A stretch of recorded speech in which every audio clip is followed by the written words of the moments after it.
When you look at it, Splinter Cell 1 was a benchmark when it came out, and Splinter Cell 3 was probably the best looking game of the last generation of consoles. So it was extremely important for us that when we released our Splinter Cell Conviction, that it came out as strong. We came up with a bunch of things that are super interesting. So the first thing that we have is what we called projected text. So basically what we're doing is we're integrating in the environment the objectives that we're giving to the player. We'll actually be telling you what's happening or the information you wanted to know. We'll be seeing flashbacks or things projected on the walls that will explain that. So everything is integrated in the environment, and it allows you to tell the story without taking the control from the player. So what Sam is thinking, what's happening somewhere else in the world, it's displayed while you're playing, while you're still immersed into the game. It's Coben, Andre Coben. One of the visions of never taking the controls away from the player is actually to not feel the loadings. But Sam knew Coben was in there.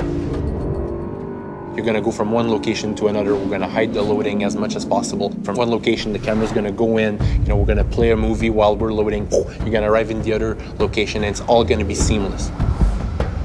Never at a time will you be just staying there and waiting for something to happen. And another thing that we're really proud of is what we call our interrogation sequences. Some people in the game you're going to have to interrogate to move the story forward and get some information. And we've created a whole system that allows you to bash people. And also we have a damage system. So the more you beat up the guy to get information, well, the more he's gonna show like he's beaten up.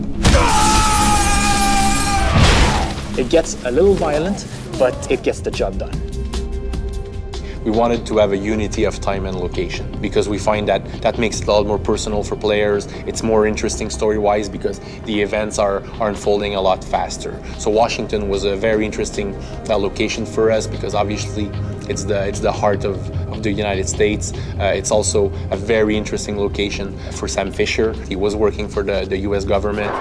The idea that Sam is facing his former agency home was very interesting from a character perspective. We took a lot of risk when we approached the design for this. We came up with a whole bunch of new design elements that have never been done before in any other game.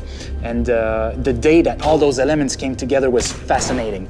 It finally allows players to feel like the most elite spy agent in the world, be in control of him, and be able to do the things that they expect he should be able to do in those situations.